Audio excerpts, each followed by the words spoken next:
Imagine if you tried sending a message to your friend and the message wasn't delivered. How will this make you feel?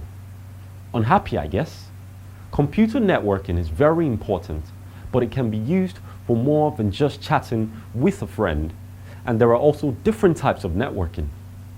If you don't use the right one, you might not get the response you want. You can use a computer network to send messages through your email, WhatsApp, Twitter, and even video call your friends. You could also use a computer network to connect to a printer or a scanner. You could also use the network to get relevant information from anywhere in the world, either on YouTube or Google. But did you know that all networks are not the same?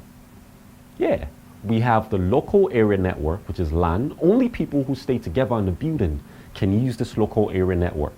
If you have Wi-Fi connection to your house, once you leave the house, the Wi-Fi won't work with your phone again.